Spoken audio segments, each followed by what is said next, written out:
मेरे पार्टी की तरफ से बोलने का अवसर दिया, इसलिए मैं मेरे नेता राहुल गांधी जी का धन्यवाद करना चाहता हूं। अध्यक्ष महोदय, क्योंकि ये विषय ट्रांसजेंडर से जुड़ा हुआ है और उनकी जो ज़रूरतें हैं उस पर ना बात करते हुए उनके, क्योंकि आज देश का संविधान सभी को समानता का अधिकार देता है, उसके बावजूद इस बिल में समानता के बजाय भेदभाव को बढ़ावा देने का काम इस बिल में दिख रहा है और उनकी स्वतंत्रता के ऊपर नियंत्रण रखने का तरीका इस बिल में दिख रहा है। तो मेरी आपसे विनती रहेगी कि किसी भी समाज की प्रगति इस बात से मापी जाती है कि वो अपने सबसे कमज़ोर और हाशिए पर खड़े लोगों के साथ कैसा व्यवहार करता है।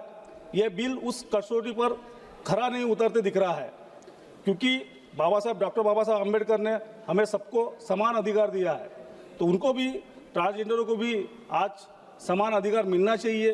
उस विषय पर बात न करते हुए, क्योंकि आपने देखा न्यायमूर्ति के.एस. राधाकृष्णन ने संविधान के अनुच्छेद 14, 15 और 16 की लिंग निरपेक्ष व्याख्या करते हुए यह निर्धारित किया है कि ट्रांसजेंडर व्यक्तियों के खिलाफ उनकी पहचान को मान्यता न देने के कारण होने वाला भेदभाव उनके समानता के मौलिक अधिकार और कानून के समक्ष समानता का उल्लंघन है। जिस तरीके से मैं इस बिल के विभिन्न प्रावधानों की ओर सदन का ध्यान आकर्षित करना चाहता हूं। सेक्शन 2 में ट्रांसजेंडर की परिभाषा को बदल दिया गया है। नई परिभाषा में ट्रांसजेंडर की व्यक्ति को मुख्यतः बायोलॉजिकल और मेडिकल आधार पर सीमित कर दिया गया है और स्पष्ट रूप से कहा गया है कि सेल्फ प्रिविलेज आइडेंटिटी और सेक्सुअल ओरिएंटेशन इसमें शामिल नहीं होंगे। ये इस तरीके से उन पर अन्याय है। इसका मतलब यह है कि व्यक्ति की अपनी पहचान को यह बिल मान्यता नहीं देता और LGBTQ समुदाय को इस कानून के दायरे में से बाहर कर देता है, जबकि नवते जौहर मामले में सेक्सुअल ओरिएंटेशन को मौलिक अधिकार के रूप में मान्यता दी गई है। तो आप कोर्ट का भी अवमानना कर रहे हैं। इसलिए मेरी आपसे विनती रहेगी आपके माध्यम से सरकार को कि आज समाज में रहते हुए ट्रांसजेंडर व्यक्ति ने साथ भेदभाव और मानक का पालन नहीं होता है। रोजगार उनका मुख्य विषय है। रोजगार में अपन इस बिल में कहीं पे भी उनके लिए उपलब्धता नहीं दिखाई गई है कि रोजगार के लिए उनके क्या होने वाला है। हमारे समाज में आप भी ट्रांसजेंडर को हर घर नहीं मिलते हैं, क्योंकि कहीं ना कहीं उनके लिए एक भेदभाव की भावना है। और मैडम अभी 2 मिनट 3 मिनट भी नहीं हुए हैं, 7 मिनट मेरा समय है। दे दो।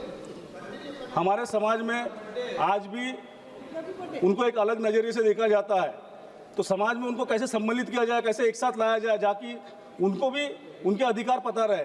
आज उनको घर नहीं मिलते हैं, उस पर कहीं नहीं है कि उनके लिए घरों की व्यवस्था कैसी की जाए।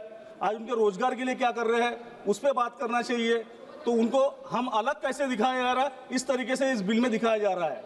हमें उनको अपने साथ लेना है, ना कि उनको अलग दिखाना है। आज जिस तरीके से उनके नाम का अगर उल्लेख होता है तो मजाक बनते हो, तो वो चीज़ों पर रोकथाम होना चाहिए, वो इस बिल में होना चाहिए। वो चीज़ें कुछ भी इस बिल में दिखाई नहीं दे रही है। ट्रांसजेंडर को भी जीने का अधिकार है, क्योंकि वो भी इंसान है। यहाँ जानवरों के लिए कायदे हैं, जानवरों के सुरक्षा के लिए कायदे हैं, तो ट्रांसजेंडर के लिए कायदे होना चाहिए, उनको भी जीने का अधिकार मिलना चाहिए। ये इस बिल में लाना चाहिए। आपके माध्यम से मैं सरकार को दरख्वास्त करना चाहता हूँ कि उन्हें भी इंसान के जैसा मौका मिलना चाहिए और उनको भी इंसान समझना चाहिए। धन्यवाद।